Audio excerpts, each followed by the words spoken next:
겠습니다. 지금 이재명 대표나 조국 대표 같은 분들 그리고 그 관련자들은 이렇게 얘기합니다. 3년이나 남은 우리 정부의 임기를 앞에 두고 3년은 너무 길다. 그 전에 끌어내리겠다라고 합니다. 세상에 정상적으로 선출된 정부를 끌어내리는 게 목표인 총선이 있습니까?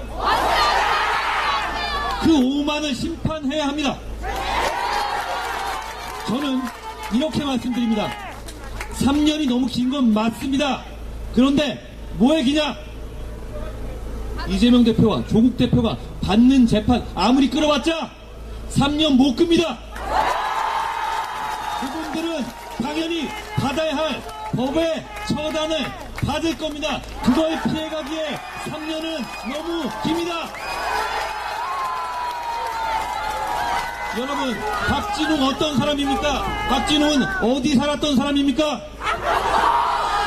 삼양동 산동네 가장 높은 곳을 시작했고 지금은 가장 낮은 곳에서 가장 마음으로 여러분 모시겠습니다. 여러분, 젊은 정치인 중에서 박진웅만큼 열이 있는 사람 보신 적 있어요? 그렇지만 젊은 정치인이라고 해서 아무나 갔다가 젊은 정치인이라는 매력만으로 정치하는 사람들도 있죠. 박진웅은 그렇지 않습니다. 박진웅 청와대 등부터 대한민국의 심장을 움직이는 부서에서 충실한 경험을 쌓은 사람입니다. 박진웅은 나이가 젊지만 이미 이보다 10살 더 먹은 사람들보다도 경륜을 쌓은 사람입니다. 그 경륜과 열정과 젊음으로 여러분에게 봉사하고 싶은 사람이 바로 박진웅입니다. 여러분, 박진웅이 지금보다 더 부지런하게 여러분을 대변하고 여러분의 고통과 여러분이 원하는 걸 대변하는 그런 세상을 생각해 보십시오. 이분은 굉장히 부지런한 사람입니다. 여러분을 대신하지 않고 여러분을 됐다고 그냥 생각할 사람이 아닙니다.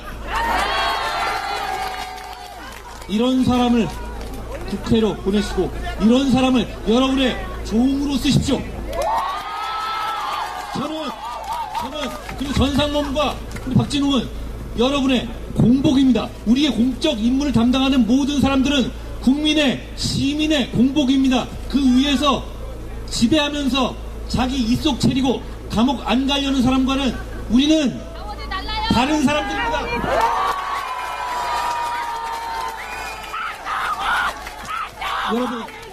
여러분 진짜 일하고 싶은 사람이 있습니다. 그렇지만 전상범과 박진웅 누구를 위해서 일하고 싶은 것 같습니까? 지금 민주당 후보로 나온 분들은 그냥 이재명 대표가 밀어넣은 사람들 아닙니까? 그리고 특히 박진웅 대표의 상대로 나온 분들 그분 강북을 알기는 압니까? 여러분 응징해 주십시오. 그런 식으로 강북민들의 마음을 갖고 놀면 안 된다는 것을 표로 보여주십시오.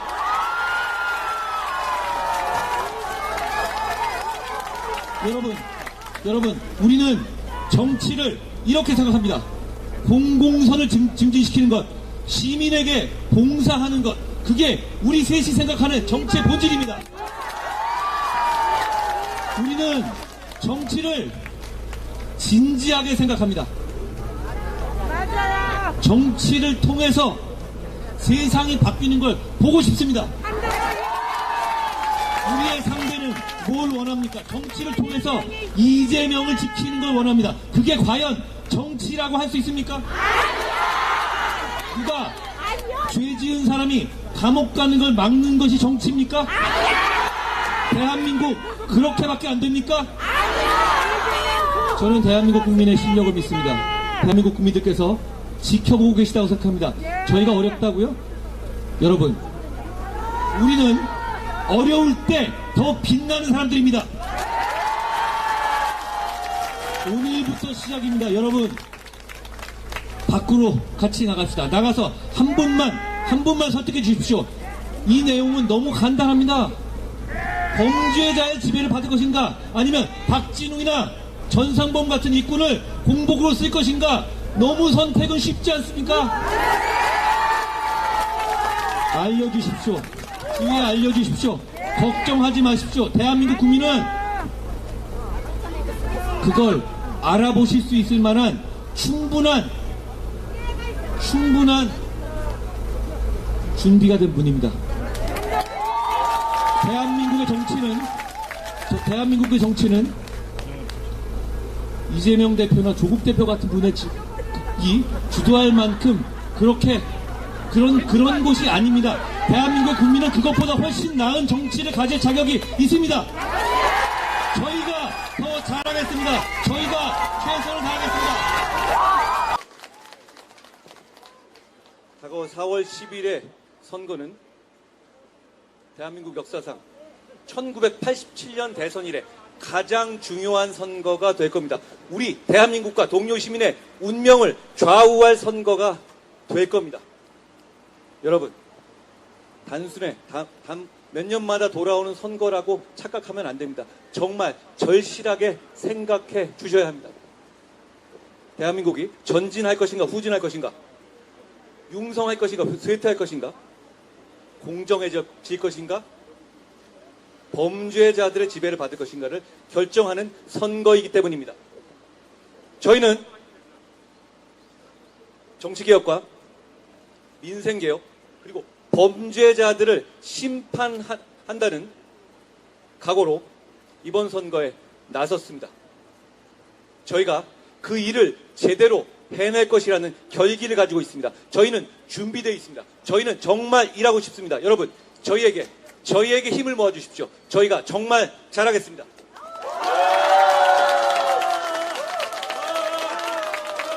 저희는 어제 여의도의 구태 정치를 종식시키는 상징으로서 여의도 국회를 완전히 세종으로 이전하고 그 자리를 서울 시민에게 돌려드린다는 약속을 했습니다.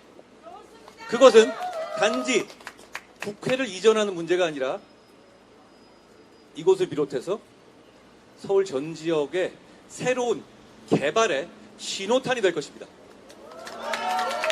우리는 재건축과 관련한 규제를 해소할 것이고, 여러분들이 삶을 방해하는 불합리한 규제를 모두 해소하기 위해서 이 자리에 나섰습니다.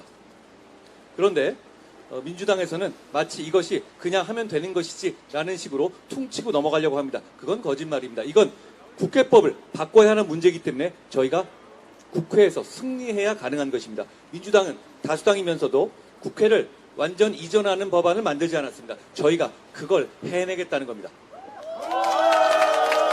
저희는 이런 정치개혁을 할 진심을 가지고 있습니다. 그 정치개혁을 통해서 여러분의 민생을 개혁하고 규제를 혁파할 진심을 가지고 있습니다. 그 전제 조건으로서 범죄자 세력이 여러분과 같은 선량한 시민을 지배하게 되는 것을 막아야 합니다. 2조 심판해야 합니다. 그것이 네거티브가 아닙니다. 왜냐하면 민생입니다. 그분들은 권력을 잡으면 민생을 챙기지 않을 것입니다. 그 권력으로 복수하고 그 권력으로 자기들의 입속을 채우고 자기들의 방어만을 할 것이기 때문입니다. 여러분,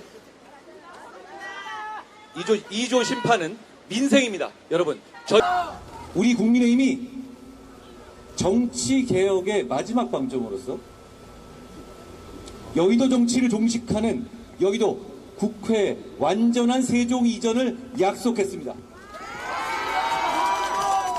그건 정치개혁이자 새로운 정치의 출발점이기도 하지만 바로 이곳 영등포의 발전의 신호탄이기도 합니다.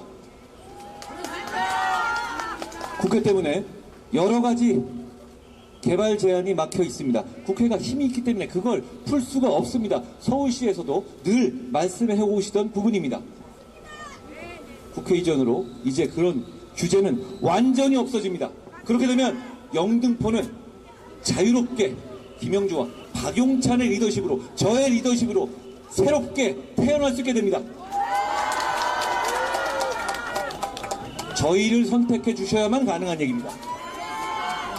여러분, 이런 민생 저희가 해결할 거고 책임질 겁니다. 그런데 여러분, 제가 한 가지 여쭤보겠습니다. 여러분, 22억을 버는 방법을 알고 계십니까? 22억을 버는 방법 알고 계세요? 22억을 며칠 만에 버는 방법을 알고 계세요? 조국 혁신당에서 검찰 개혁한다면서 1번 비례로 내세운 박은정 부부가 있습니다. 그 부부처럼 하면 됩니다. 저는 법을 집행하는 일을 굉장히 오래 하며 살았습니다만, 형사사건 단건에 22억을 받아가는 건 저는 처음 봤습니다. 그런 일은 아무리 전관예우 하더라도 있을 수 없는 일입니다. 22억어치 노동 없습니다. 여러분, 왜 22억인지 아세요? 20억도 아니고 왜 22억일까요? 부가세를 대신 내게 하기 위한 겁니다. 20억을 통으로 받아가고 세금도 그쪽에서 내게 하기 위해서 22억을 낸 겁니다. 여러분, 그 사건 어떤 사건입니까? 10만 명의 피해자가 있는 농축산물 거래를 가장한 다단계 사기 사건입니다. 저는 다단계 사기 사건이 정말 많은 서민들의 피 같은 돈을 뜯어내고 많은 사람들을 스스로 목숨을 끊게 하는 정도로, 죽음에 이르게 할 정도로 살인 같은 범죄라고 생각합니다. 악질 범죄입니다. 그 사기꾼을 변호해서 22억을 받았습니다. 그 사기꾼은 22억이 어디서 나온 겁니까? 어디서 나온 겁니까? 그거 다 피해자들의 피 같은 돈입니다. 그 돈은 변호사라고 전관예우 하는 사람들이 받아갈 돈이 아니라 피해자들이 피해 보전으로 돌려받아야 될 돈입니다. 그 정도면 공범입니다. 조국 대표는 검찰에 복수한다면서 검찰 개혁을 얘기합니다.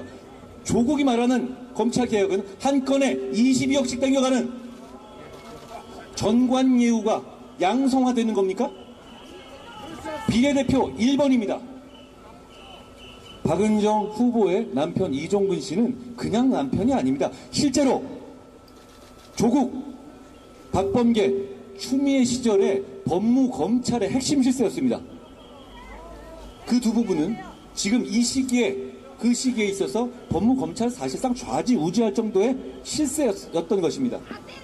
같이 일했던 사람들인 것이죠. 그러니까 그 부분은 조국 같은 사람을 상징합니다. 여러분,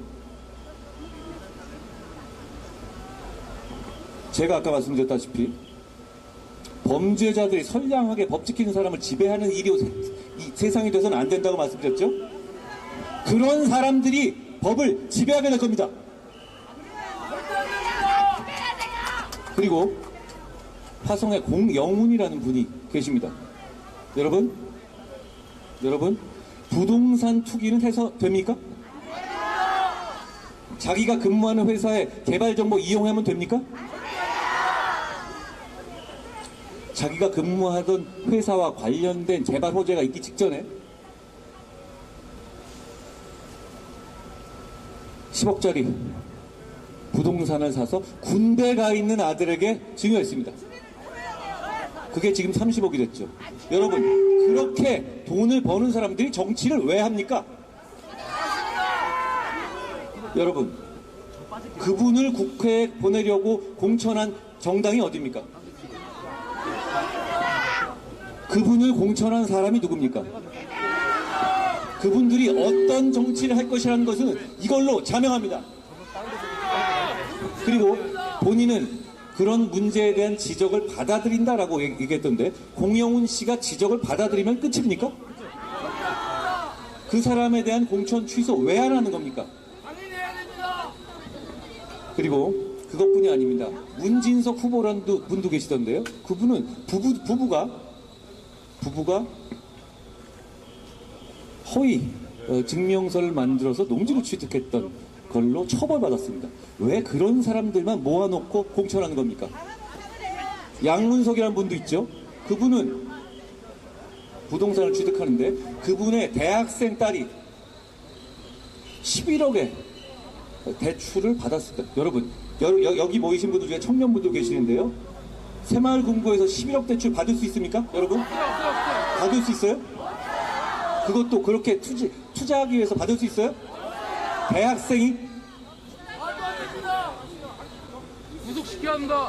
제가 범죄자들로부터 지배받으면 안 된다고 말씀하셨는데, 제가 말한 사람들은 조국이나 이재명뿐이 아닙니다. 이런 사람들로 꽉 차여 있는 것이 지금의 더불어민주당의 후보들이고 조국 신당의 후보들입니다. 여러분, 이분들은 청년을 위하는 척합니다. 새마을금고에서 11억씩 대출받는 청년은 없습니다. 아버지한테 개발호재 이용해서 10억짜리 부동산 증여받는 청년이 몇이나 되겠습니까? 그런 청년을 대변하라고 하십시오. 저희는 여러분을 대변할 겁니다.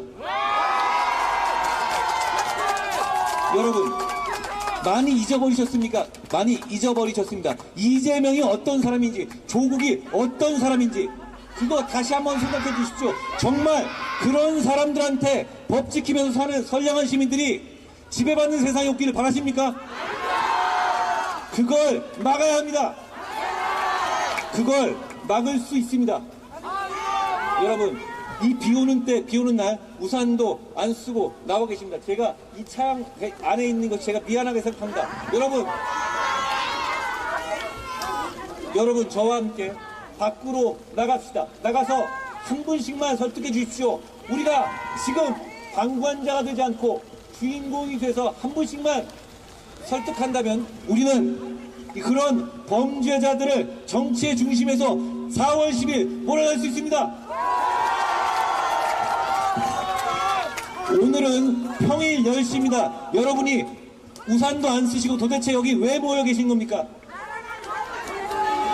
그만큼 이번 선거는 우리의 운명을 좌우하는 중요한 선거입니다. 이번 선거에서 저희가 정말 최선을 다할 겁니다. 그렇지만 그걸로 부족합니다. 바로 여러분의 힘이 필요합니다. 그 대신 우리가 여러분의 맨 앞에서 대신 비를 맞겠습니다.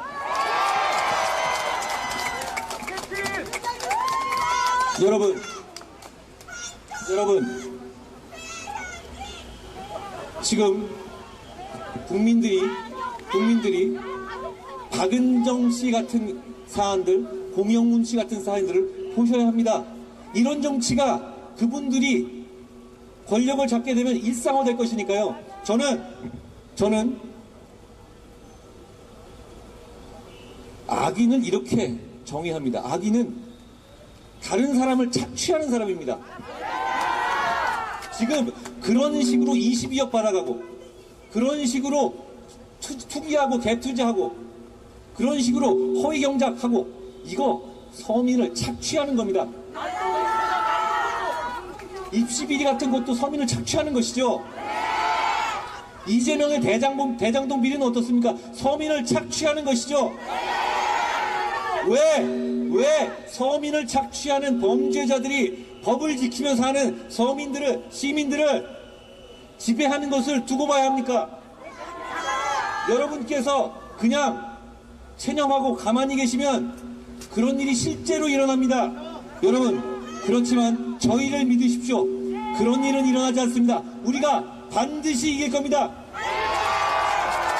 그렇게 하기 위해서 사전투표든 본투표든 투표장으로 가십시오. 걱정 마십시오. 이번부터 수개표가 병행될 겁니다. 저희가 확실하게 감시하고 관리할 겁니다.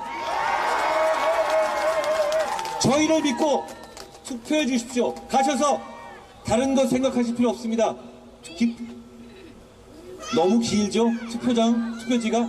거기서 유일하게 국민만 보고 찍으시면 됩니다. 그러면 영등포의 김영주가, 박용찬이 여러분을 위해서 투표를 갑니다.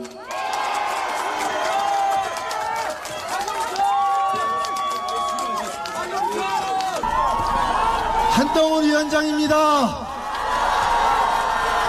김포를 구하러 오셨습니다.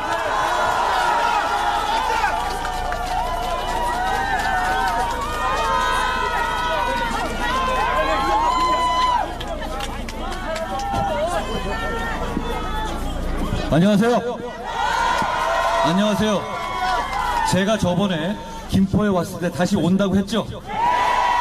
저희는 약속을 지키는 정치를 합니다. 누구처럼 거짓말하는 정치 하지 않습니다.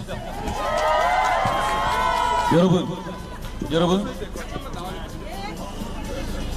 제가 최근에 어디에 가나 이 얘기를 합니다. 여러분, 지금 언론에 나오고 이런 것들 중에서 좀 보시면 불안하시고 걱정되시고 그러신가요?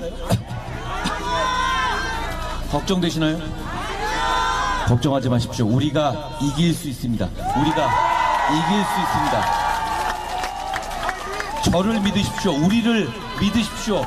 우리는 어려울 때 빛나고 어려울 때 승리해온 사람입니다. 진짜 우리의 설득과 운동은 지금부터입니다.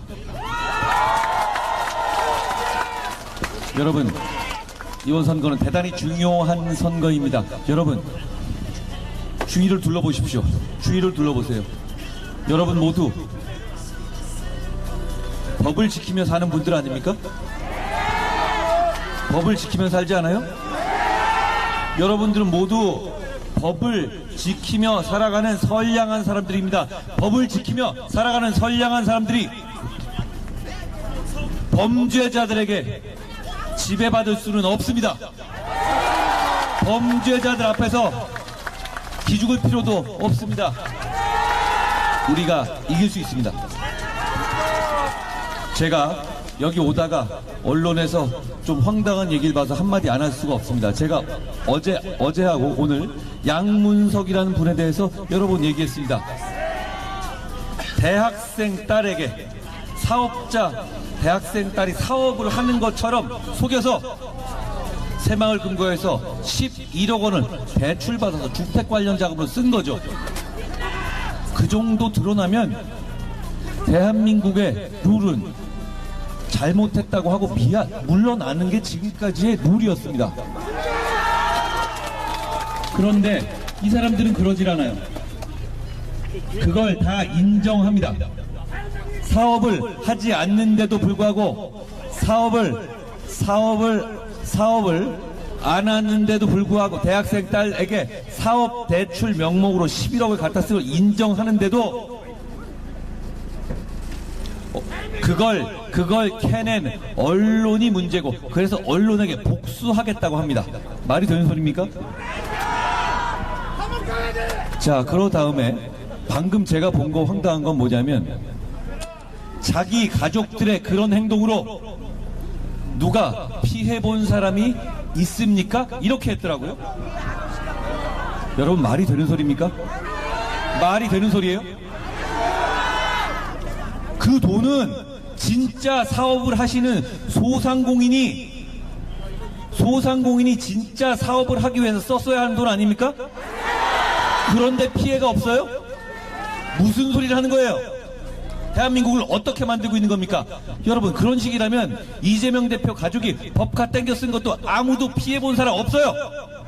그런 식이라면 누구도 그래도 되는 거고, 그런 식이라면 세금 삥땅 치거나 세금 안 내도 피해자 없다고 할 수 있는 겁니다. 우리나라가 그런 상황입니까? 우리나라 그래요? 이 사람들이 나라를 이상하게 만들고 있어요. 그러면 이제부터 우리는 다 그런 식으로 사기 대출할 겁니까? 지금 그런 사람이 권력을 잡고 국회의원이 되겠다고 하고 있잖아요. 그게 걸리지 않았으면 몰라요. 근데 그게 다 걸려서 드러나 있음에도 불구하고 그래도 된다고 하고 있습니다. 그래도 된다고 하고 있습니다. 그런 당이 200석을 얘기하고 있습니다. 여러분, 우리가 가만히 있을 수 있습니까? 여러분처럼 선량한 시민들이 그런 범죄자들에게 지배받을 수 있습니다. 그래서 됩니까? 여러분, 걱정하지 마십시오. 우리가 있습니다. 우리가 여러분을 대신해서, 여러분을 위해서 싸울 것이고 이길 겁니다. 제가 오늘 아침부터 몇 가지 얘기를 드리고 있는데요. 제가 오다가 이런 얘기를 들었습니다. 여러분, 우리는 정말 절실하게 여러분을 섬기고 여러분의 종이 되겠다는 생각으로 낮은 자세로 뛰고 있습니다. 그거 알고 계시죠? 저희가 정말 노력하겠습니다. 그런데 더불어민주당의 용인에 있는 한 후보, 이상식 후보라고 하던데요. 그분은 자기 지지율이 50%가 넘었다면서 볼링을 치러 다니고 있습니다. 그걸 공공연하게 자기 SNS에 올렸더라고요. 여러분, 그건 국민들 앞에서 오만한 태도입니다. 저희는 절대 그러지 않겠습니다. 저희는 전국의 모든 후보가 여러분 앞에서 낮은 자세로 끝까지 여러분의 눈빛만 바라보고 뛰겠습니다.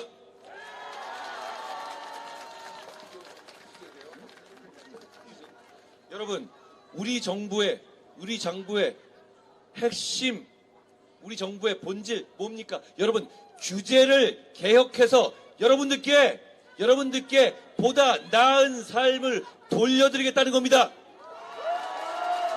그것이 바로 경제 전문가 송석준의 철학. 여기 그냥 놀러 오신 분들 아닌가요? 그렇게 사람이 많죠? 고맙습니다. 저는 여기가 얼마나 좋은 곳인지를 잘 알고 있습니다. 여러분, 해운대에서 여러분을 뵙게 돼서 너무 좋습니다. 기자님들도 표정이 더 좋으시네요. 해운대에 오시니까. 고맙습니다. 여러분,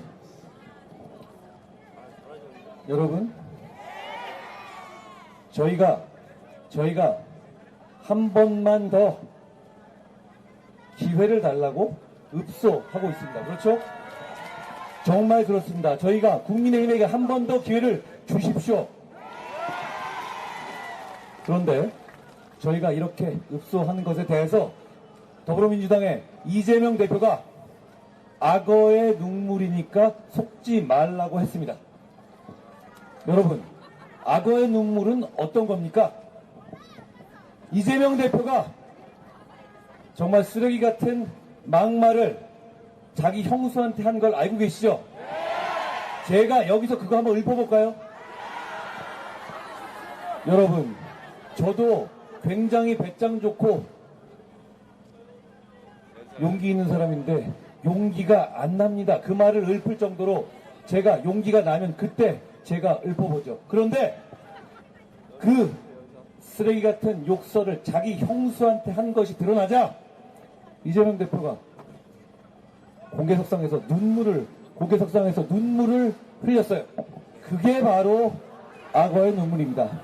그리고 그렇게 눈물을 흘리면서도 정작 욕을 한 대상인 형수나 자기가 정신병원에 넣은 형에 대해서는 아무런 사과를 안 했습니다. 그런 걸 우리는 진짜 악어의 눈물이라고 하는 겁니다. 여러분, 여기 있는 김미애나 주진우, 우리 국민의힘에게 한 번 더 기회를 주십시오. 자, 제가 여러 군데 가서 얘기하고 있는데 매번 그럴 때마다 저는 너무 억울합니다. 여러분, 저한테는 한 번도 기회를 주신 적이 없어요. 저는 시작한 지 100일도 안 됐죠. 저는 여러분을 위해서 일하고 싶습니다. 그냥 저에게 기회를 주십시오. 제가 여러분을 위해서 열심히 일하지 않을 것 같습니까? 이재명 대표나 조국 대표처럼 자기 감옥 안 가기 위해서 여러분을 위해서 일하는 것 같습니까? 저는 그냥 이 선거나 정치에서 뭐 얻고 싶거나 되고 싶은 게 없습니다. 그냥 나라가 잘 됐으면 좋겠습니다. 여러분이 더 잘 살게 됐으면 좋겠습니다. 저에게 기회를 주십시오. 저에게 아직까지 한 번도 기회를 안 주셨지 않습니까? 제가 이렇게 사라지게 두실 겁니까? 저를 일하게 해주십시오. 여러분을 위해 일하게 해주십시오. 그러기 위해서 주진우를, 김미애를 선택해 주십시오. 여러분,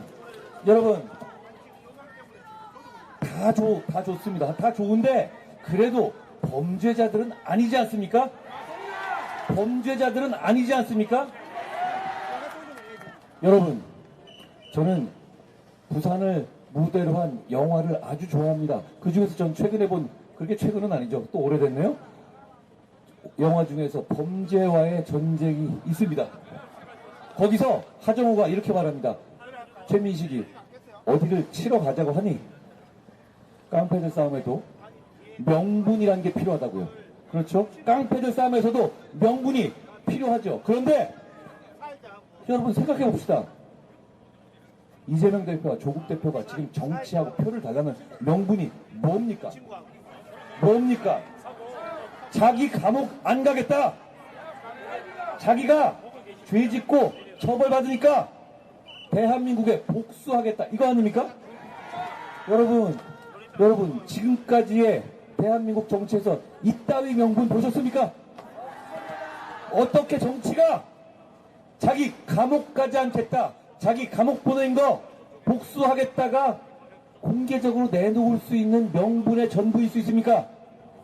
그건 정치가 아닙니다. 여러분, 우리의 명분을 말씀드리죠. 저는 그런 범죄자들을 일단 이 혼탁한 정치판에서 치워버리겠습니다. 그리고 불체포 특권 포기하고 국회의원 세비 확 깎아버리고 국회의원 정수 250으로 줄여버리고 조국처럼 감방 가는 사람들 생기면 비례대표 승계 못하게 하고 출판 기념회 빙자해서 돈 뜯어가는 거 막겠습니다. 그리고 그 완성으로 여의도 구태 정치를 여의도 국회의사당을 완전히 이전함으로써 끝내버리겠습니다. 여러분, 이런 정치개혁을 말한 사람이 저 이전에도 많이 있었습니다. 아시죠? 저는 이 정치개혁을 말한 첫 번째 사람이 아닙니다. 그렇지만 저는 이 정치개혁을 실천한 첫 번째 사람이 될 겁니다.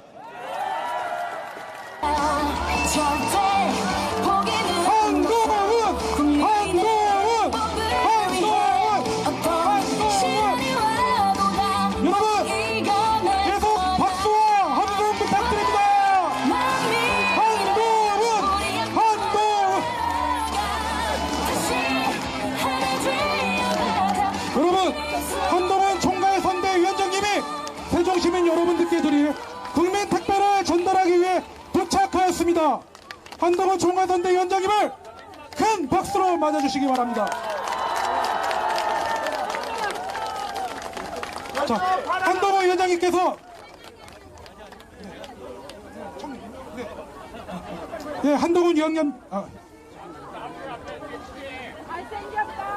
한동훈 위원장께서 세종의 청년들에게 국민 택배를 전달하겠습니다.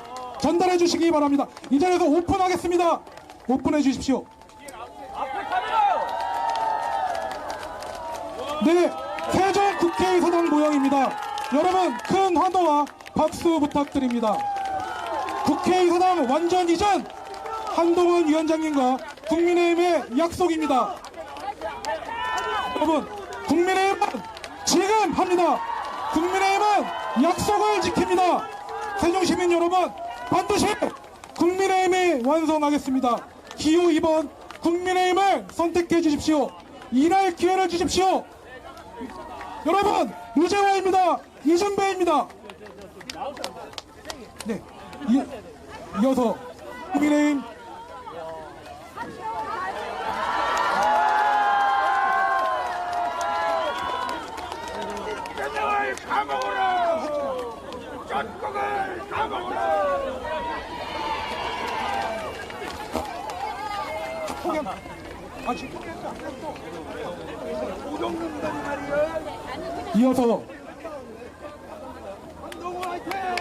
이어서 한동훈 국민의힘 총괄선대위원장님의 연설이 있겠습니다.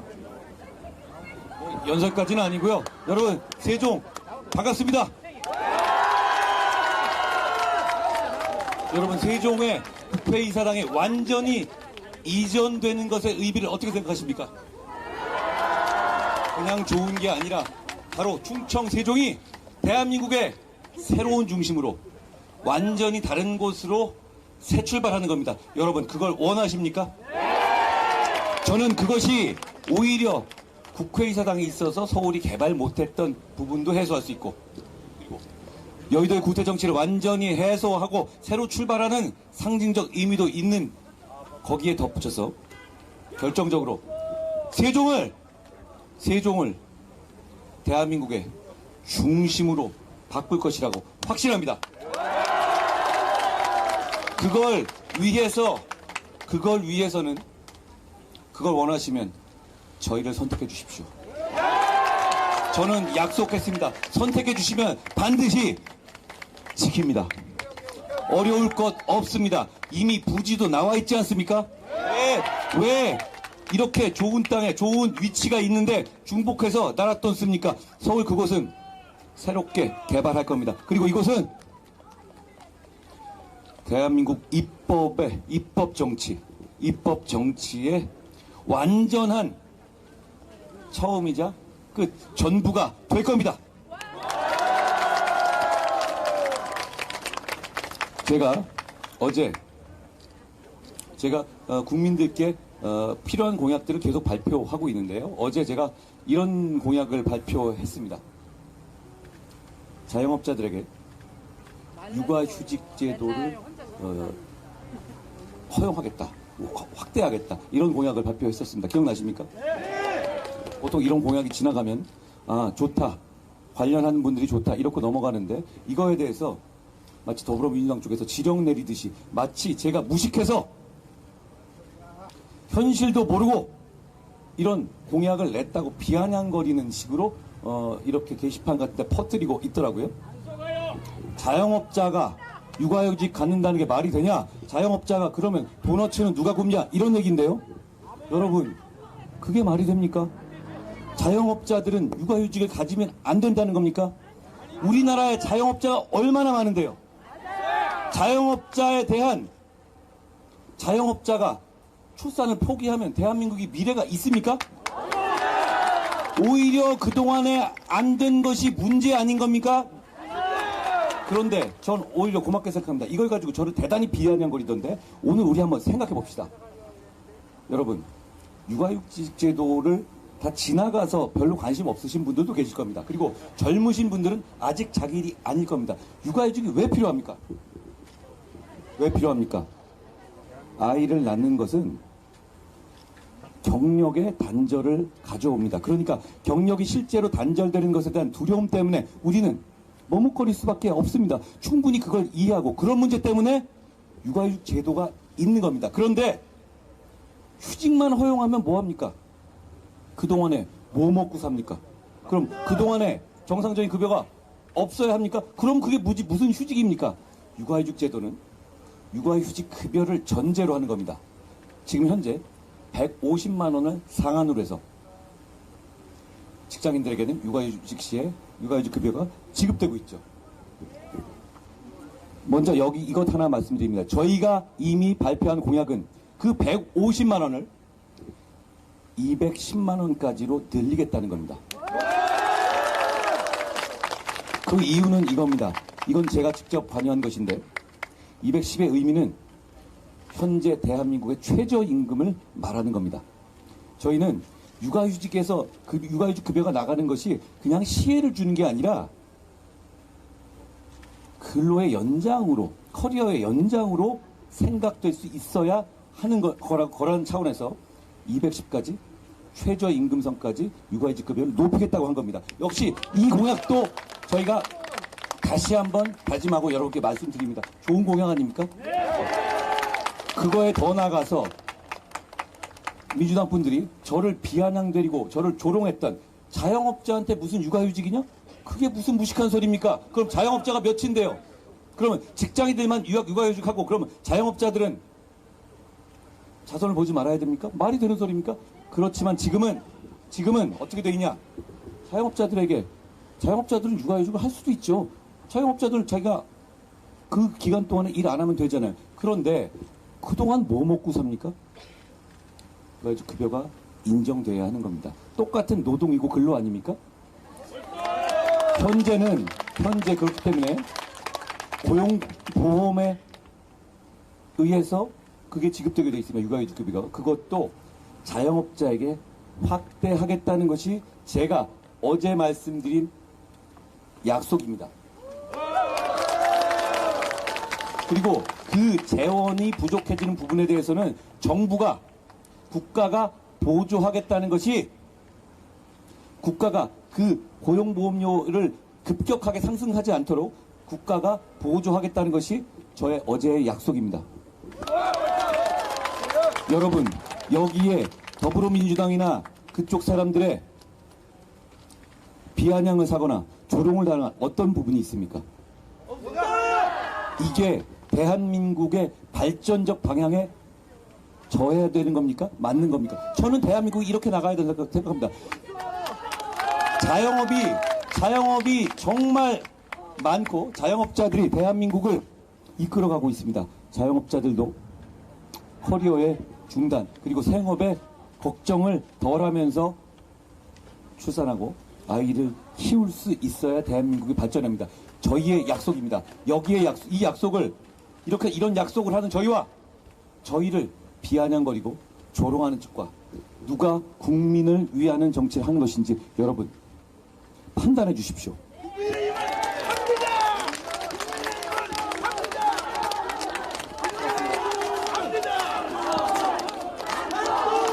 여러분, 문재인 전 대통령이 총선에 전면으로 나섰습니다. 선거 며칠 앞두고요. 70년을 살았지만 지금보다 지금 이런 정보 못 봤다? 이런 얘기를 하는 거잖아요. 기억력이 나쁘신 것 같습니다. 우리가 생각하는 최악의 정부는 바로 문재인 정부였습니다. 기억나지 않습니까? 여러분, 원전 생태계를 완전히 무너뜨렸던 거 기억나십니까?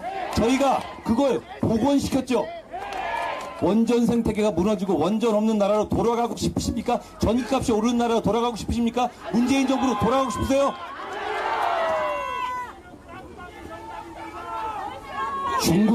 중국의 혼밥 외교하고 무시당하고 한미일 공조를 완전히 무너뜨렸습니다. 국뽕 외교했습니다. 국익을 생각하지 않는 외교를 했죠. 그렇게 완전히 무너진 외교의 근본을 우리 정부가 2년 동안에 민주당의 방해에도 불구하고 한미일 공조를 복원했습니다.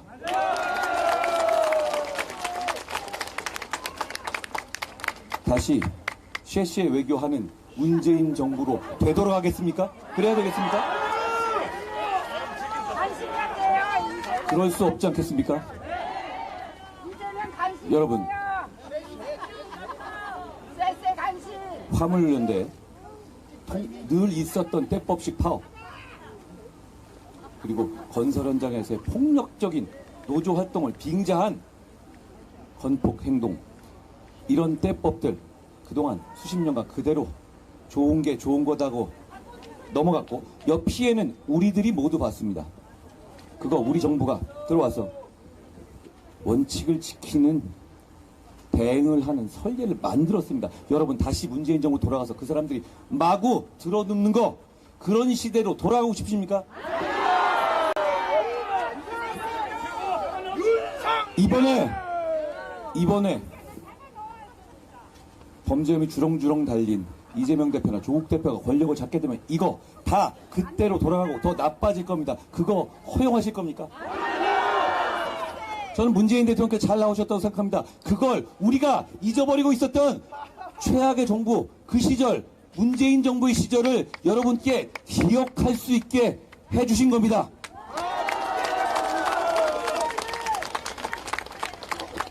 저희가 맡겠습니다. 여러분, 이번 선거는 해방 이래 가장 중요한 선거일지도 모릅니다.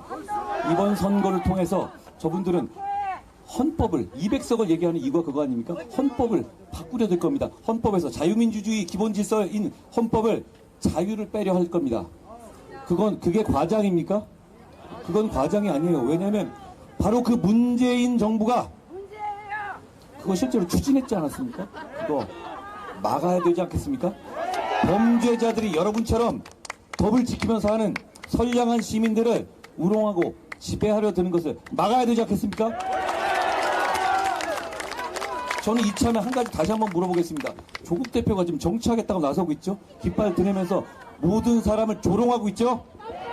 그러려면 그걸 얘기해야 됩니다. 그 사람 수두룩하게 들어간 범죄 혐의가 나올 때마다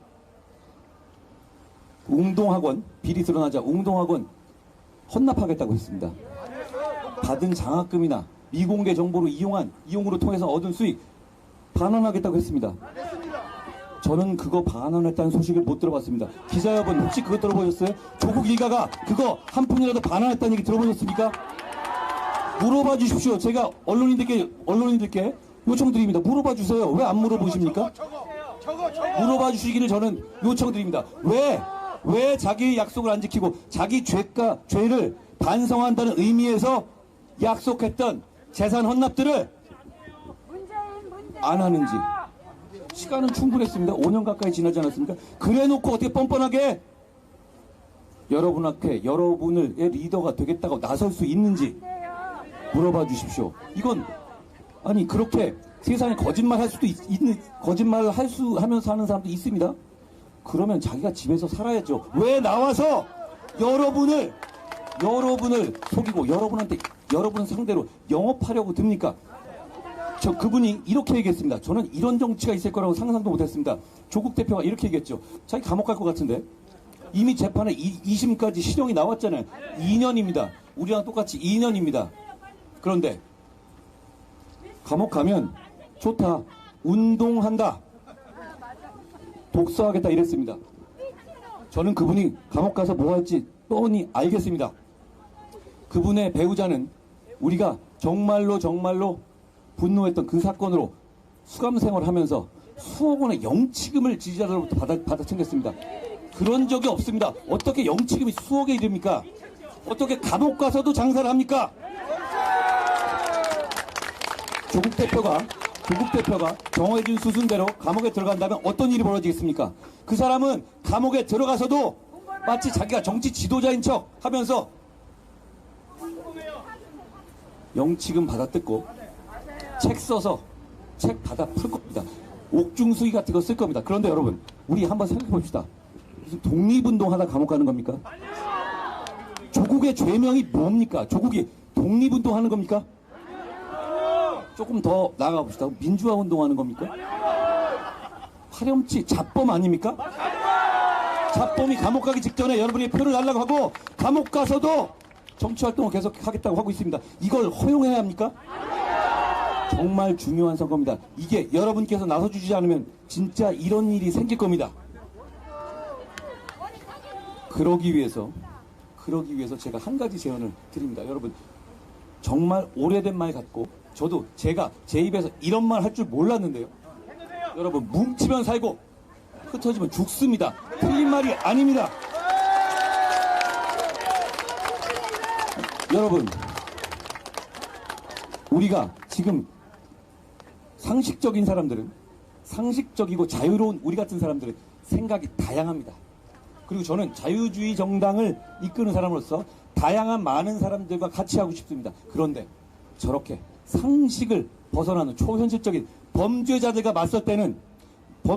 맞서서 공동체를 지켜야 하는 상황에서는 생각이 다른 모든 상식적인 사람들이 힘을 모아야만 합니다.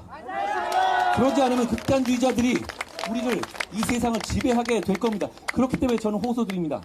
약간의 생각 차이가 있을 수 있습니다. 부족한 점이 있을 수 있습니다. 부족한 점은 다 제가 안고 제가 책임지겠습니다. 그러니 모두 힘을 모아주십시오. 뭉칩시다. 뭉쳐야 합니다. 뭉치면 대한민국이 어떤 나라입니까? 대한민국이 민주화와 산업화를 동시에 이룬 대단히 위대한 나라입니다. 저는 너무나 사랑합니다. 이 사랑하는 대한민국이 범죄자들에게 미래를 맡길 수 있겠습니까? 그게 가능한 얘기입니까? 절대 안 됩니다. 우리가 이길 수 있기 때문에 제가 며칠 만에 다시 왔습니다. 김선동과 김재섭이 도봉을 진짜 바꿀 수 있게 해주십시오. 제가 도봉에 딱 필요한 공약을 여기서 김재섭과 김선동과 함께 발표하게 될 것을 너무 기쁘게 생각합니다. 저희는 영세 사업자들을 보호하고 지원하는 정당입니다. 우리는 이미 지난번에 부가가치세 간이과세자 적용 기준의 상향, 손실보상 지원금 환수 유예 및 장기 분납 추진, 장기 자영업자의 육아휴직 급여까지 소상공인 대책에 대해서 말씀드렸습니다. 오늘 이 자리에서 도봉에서 영업정지 처분에 대한 유예제도를 도입하겠다고 말씀드립니다. 여러분, 영업자가 기소유예 처분받거나 그 위반 정도가 경미하더라도 현행 식품위생법 다수 개별법령은 영업정지의 2분의 1까지만 감경할 수 있도록 하고 있습니다. 그런데 개별 사안을 보면 정말 억울한 경우들이 많거든요.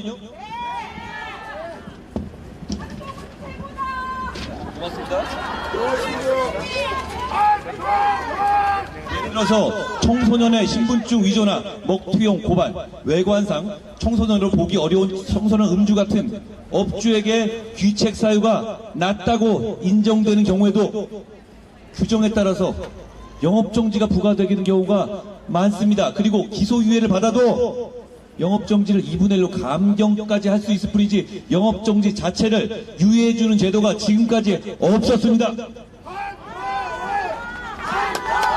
저희는 이것이 우리 소상공인들의 생계를 위협하는 것이고, 그리고 직원들에게도 경제적 어려움을 주는 것이고, 그리고 나아가 지역 경제를 위협하는 것이라고 생각합니다.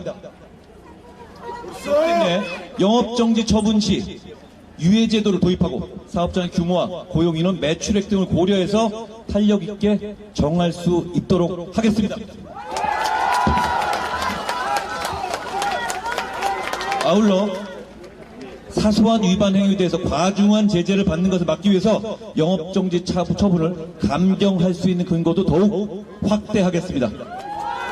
저희는 먹거리 가지고 장난치는 시민들의 건강을 위협하는 그런 부분에 대해서 영업정지 등의 제재를 강화할 겁니다. 그렇지만 이렇게 우리가 누가 보더라도 억울하다 하는 사안들에 대해서는 영업정지 제도를 유예할 수 있게 하고 감경할 수 있는 방안을 확대할 것이라는 말씀드립니다. 저희는 영세 소상공인 분들의 번창을 응원하고 어려움을 해결하는 전 정책을 만들 겁니다. 그것이 바로 이곳 도봉에서 꼭 필요한 정책이라고 생각합니다.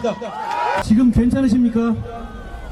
여러분, 문재인 대통령께서 진짜 이례적으로 선거운동에 번쩍 뛰어드셨습니다. 이런 거 보셨어요? 아니요! 저는 못 봤습니다. 여러분, 잘 됐습니다. 그때의 우리의 고통을 다시 한번 생각해 보시죠. 여러분, 문재인 정권 시절에 부동산 폭등 기억나십니까? 네! 기억납니다. 종부세 폭탄 기억나십니까? 네! 청파에서 특히 고통받지 않으셨습니까? 네! 여러분, 우리 정부는 공동주택의 공시가격을 지난해 평균 기준으로 해서 18.6% 낮췄습니다. 종부세 부담 완화 조치를 통해서 2023년 주택 종부세 납부자는 3분의 1 수준으로 줄었고 세금 부담도 절반 이상 감소했습니다. 여러분, 다시 문재인 정부 시절의 종부세 폭탄과 부동산 폭등으로 돌아가고 싶으십니까? 아니요! 투표장에 나가시지 않으면 돌아가게 됩니다. 투표장에 나가주십시오. 여러분, 사전투표로 나서주십시오. 우리 정부가 올해부터 이번 선거부터 수개표를 병행합니다. 하나하나 까볼 겁니다. 걱정 마시고 사전투표로 내일 나가주십시오. 여기 배현진도 박정훈도 저도 내일 사전투표장에 나갑니다. 나가서 범죄자들에게 지지 않겠다, 범죄자들을 몰아내겠다는 선언과 출정식을 할 겁니다. 정말 화살을 맞고 있는 것은 대한민국의 모든 여성들이고 모든 시민들입니다. 그런 말, 그건 김준혁의 머릿속에 들어있는 그런 생각들이 더불어민주당을 대표하는 것이라는 걸 자인하는 겁니다. 여러분, 그런 쓰레기 같은 말을, 그런 쓰레기 같은 생각을 하고 계십니까? 그런 사람들 있으면 그냥 멀리 하지 않겠습니까? 그런 사람들 주변에 있으세요? 그런 말 하고 다니면 우리 사회생활 가능합니까? 사회생활 못합니다. 합니다. 대한민국은 그런 나라입니다. 그런데 그런 사람들이 여러분을 지배하겠다고 나선 거고 그런 사람들을 유지하겠다고 합니다. 더불어민주당이. 그걸 두고 보셔야 되겠습니까? 그걸 두고 보셔야 되겠습니까? 양문석이라는 사람을 한술 더 떱니다. 사기대출 다 드러나고 처벌받을 수밖에 없는 상황인데도 이해찬이라는 분이 이렇게 얘기합니다. 그걸 왜 이렇게 빨리 적발해내느냐고요. 금감원이 36년간 그런 걸 못 봤다고요. 무슨 말을 하는 겁니까? 저분들은 늘 저런 식입니다.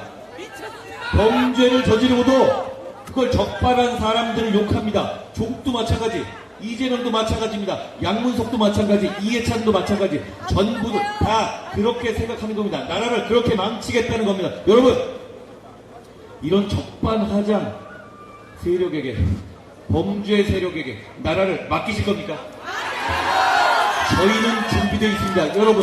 여러분, 우리는 1,400만 명의 투자자들이 있습니다. 대한민국 사람들은. 거기서 피땀 흘려 모은 돈으로 자기의 자산을 증식하고 미래를 꿈꿉니다. 그 1,400만 투자자들이 금투세를 반대합니다. 저희는 그 뜻에 따라서 금투세를 폐지할 겁니다. 민주당은 그게 필요하다고 합니다. 어떤 선택을 하실 겁니까? 금투세를 유지시키실 겁니까? 아니면 저희를 선택하셔서 금투세를 폐지하실 겁니까? 그거 결정해 주십시오.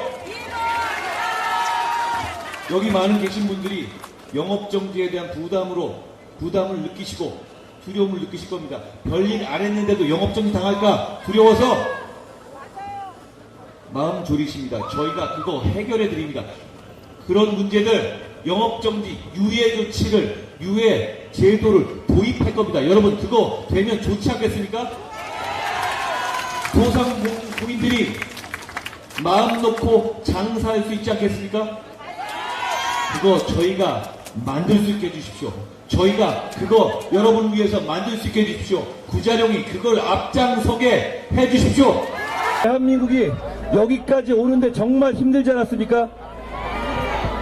대한민국이 1945년 2차 대전 이후에 산업화와 민주화를 동시에 이뤄낸 유일한 나라입니다. 대단히 위대한 나라이고 여러분은 그 위대한 나라의 위대한 시민입니다.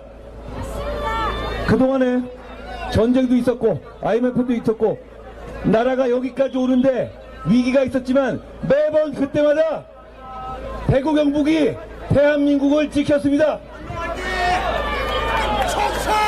대구 경북이 다시 지금의 위기에서 대한민국을 지켜주십시오. 여러분, 이번 선거가 그냥 몇 년 만에 돌아오는 그런 선거 같습니까? 그게 아닙니다. 정말 나라가 망할지도 모릅니다. 나서 주셔야 합니다. 분석에 따르면 접전 지역에서 골든 크로스가 상당수 일어나고 있습니다. 여러분, 나서 주셔야 합니다. 나서면 이깁니다. 저희를 성원하시는 분들은 과거에 보면 사전투표에 소극적이셨죠. 그런 경향이 분명히 있었습니다. 이번에는 그런 경향이 좀 적어졌고 많이 나와주셨습니다. 너무 감사하게 생각합니다. 저희의 기세를 보여주셨습니다. 고맙습니다. 그렇지만 그럼에도 불구하고 저희를 지지해 주시고 응원해 주신 분은 역시 중심은 본투표입니다. 본투표에 나가주셔야 합니다. 절대적으로 나와주십시오. 그러면 이깁니다. 지금 골드코스가 상당수 저희가 분석하기엔 이루어지고 있습니다. 나가면 이깁니다. 기가 죽지 마시고 나가십시오. 나가주십시오. 나가자! 여러분, 조금 전에 이재명 대표가 이렇게 말씀을 하셨더라고요. 우리 정부를 욕하면서 나쁜 짓 한 자식을 감싸면 살인범이 된다. 갑자기 왜 살인범이 나오는지 모르겠어요. 그런데 이분의 비유를 보면 늘 살인, 칼, 찢고 이런 식의 무시무시하고 잔인한 얘기들만 합니다. 저는 이분이 무슨 생각을 하고 사시는지 모르겠습니다. 그런데 제가 이렇게 말씀드리고 싶습니다. 여러분, 범죄자를 감싸면 나라가 망합니다. 맞습니다. 자, 이재명 대표는 나쁜 짓 한 자식을 감싸면 살인범이 된다라고 말씀하셨는데요. 저는 이렇게 돌려드립니다. 범죄자를 감싸면 나라가 망합니다. 맞습니다.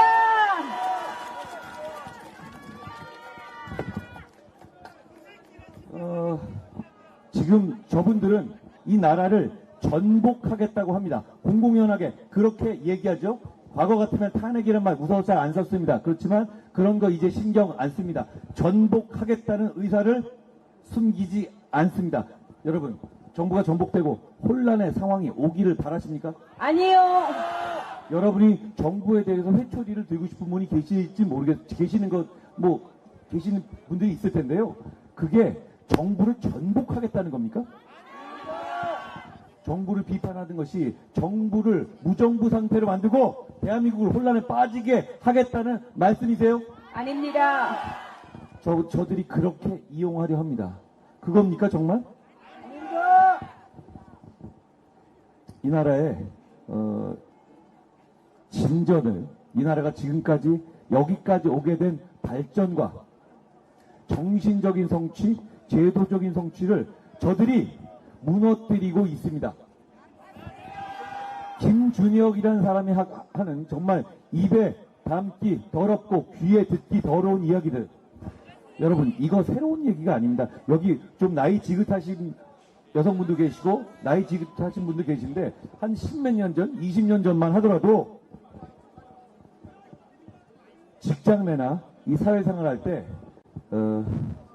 상사 같은 꼰대 같은 갑질하는 상사나 이런 꼰대들이 뭐만 있으면 무슨 얘기하다가 마치 농담인 것처럼 모든 것을 깔때기처럼 음담패설로 이으면서 그거 우리 을들한테 들으면서 괴로워하게 하고 그러면서 자기 스스로 쾌감을 느끼고 이런 사람들이 있었어요. 아시죠? 예전엔 그런 것들이 있었고 그런 것들에 대해서 문제 제기를 하고 항의하면 에이 뭐 농담인데 에이 뭐 이렇게 예민하게 굴어 이렇게 얘기하는 사람들이 얘기하는 시대가 있었죠. 2024년에 대한민국 그런 시대입니까? 그런 시대예요? 그런 과거의 불쾌한 시대를 건너오면서 많은 사람들이 노력했습니다. 많은 사람들이 희생했습니다. 그냥 거저 우리가 그런 불쾌한 사람들을 우리 공동체에서 몰아낸 게 아닙니다. 거저 얻은 게 아니에요. 그렇죠? 이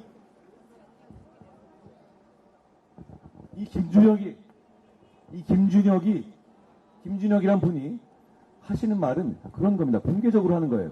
공개적으로 방송에서 했습니다. 여러분을 상대로. 이건 갑질 성희롱을 하는 겁니다. 그렇지 않습니까? 우리가 듣기 싫지 않아요. 그런데 이런 사람이 국회로 들어오고 이런 사람이 여러분을 대표하게 되면 그 시대가 다시 돌아오는 겁니다. 그 시대가 다시 돌아오는 겁니다. 이런 사람들이 돌아와서 우리가 이뤄낸 이 인권의 성취, 품격의 성취를 과거로 돌려보내실 겁니까? 다시 그런 갑질하는 꼰대 상사 같은 사람이 직장에서 이따위 말을 농담이라 치고 여러분들에게 듣도록 강요하는 시대로 돌아가실 거예요? 그럴 수 없지 않겠습니까? 여러분, 제가 이 말씀만 드리죠. 투표하러 가면, 투표장에 나가면 우리가 이기고 투표장에 안 나가면 정말 개헌 당할 겁니다. 정말 그렇습니다. 대한민국은 위기입니다.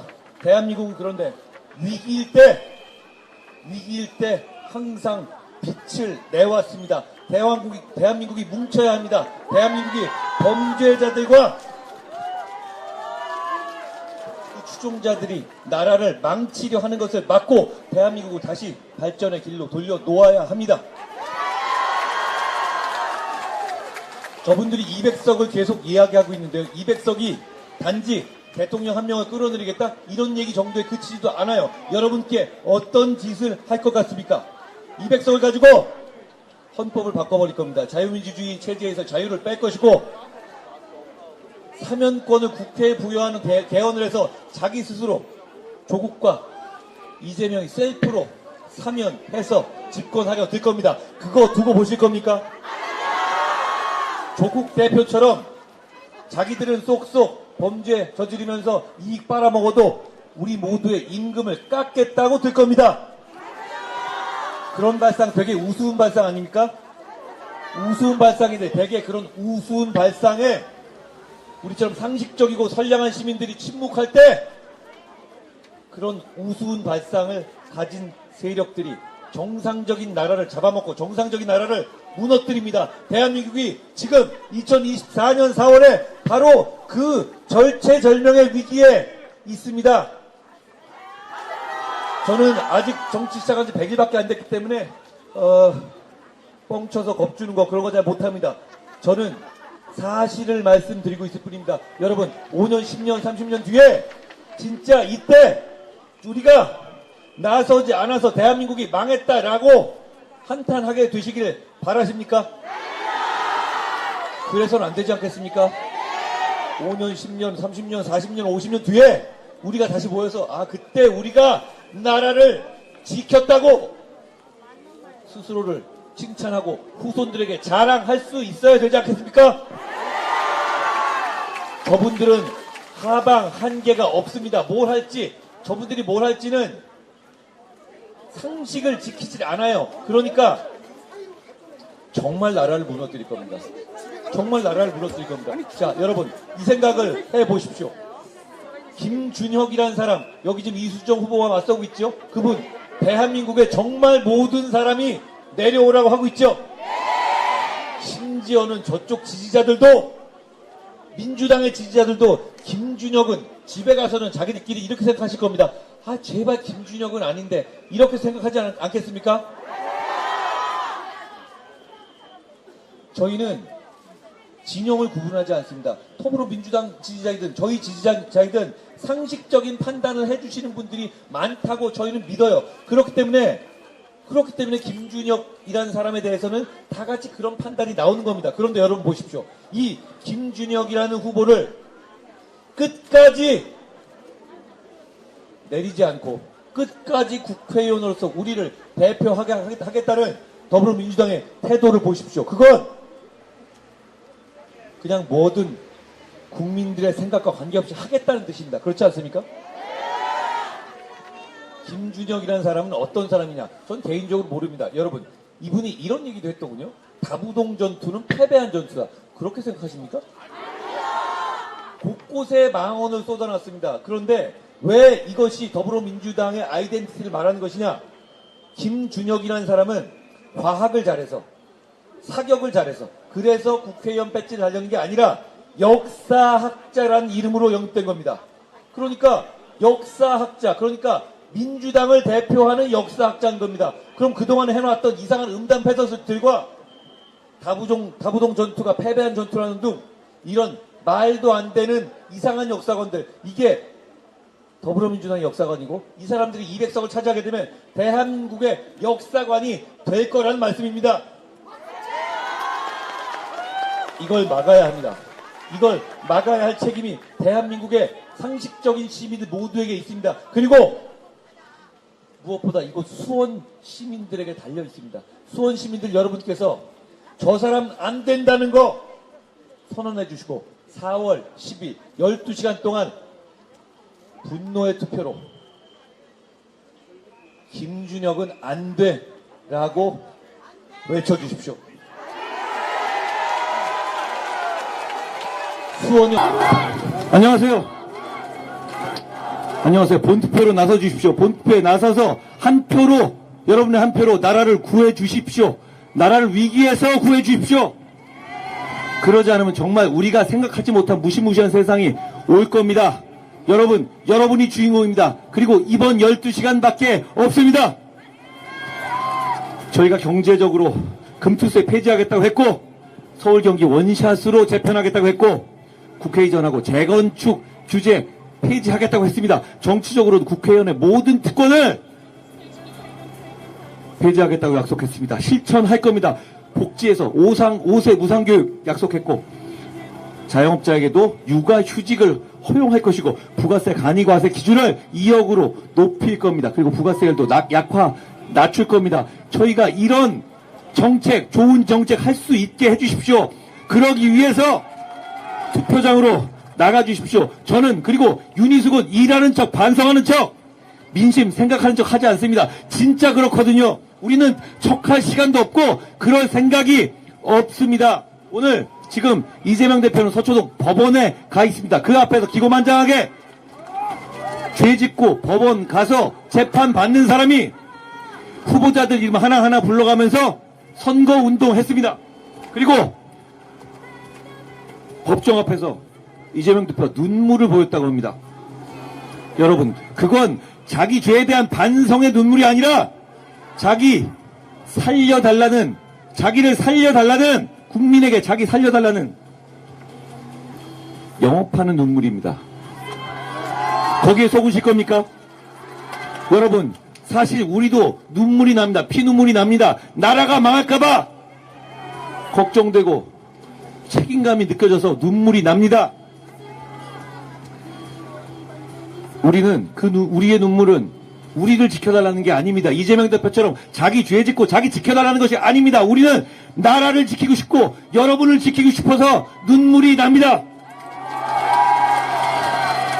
지금 외국에 사시는 분들 중에서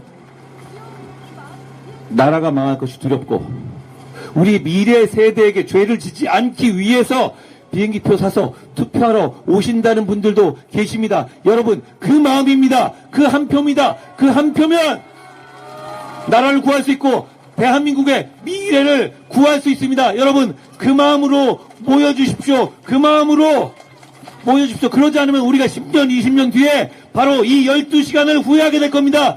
그 12시간에 우리가 나라를 지켰다고, 나라를 지켰더라고 우리의 후손들과 우리 서로 만나서 자랑스럽게 서로를 칭찬할 수 있어야 되지 않겠습니까?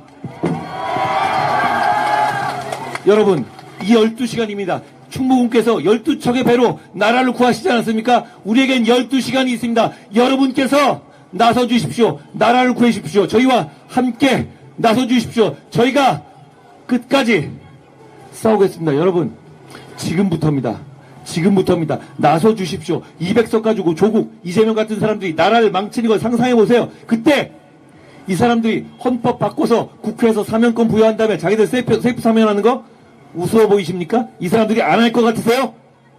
뭐든 하는 사람들 아닙니까? 그때 어떻게 하실 겁니까? 그때 후회하시면서 거리로 나와서 시위하실 거예요? 아닙니다. 우리에게는 내일에 12시간이 남아 있습니다. 모두 모여주십시오. 주위에 전화해 주십시오. 연락해서 우리와 대한민국의 미래를 지키자고 호소하고 응원하고 북돋아 주십시오. 저희가 끝까지 함께 하겠습니다. 고맙습니다.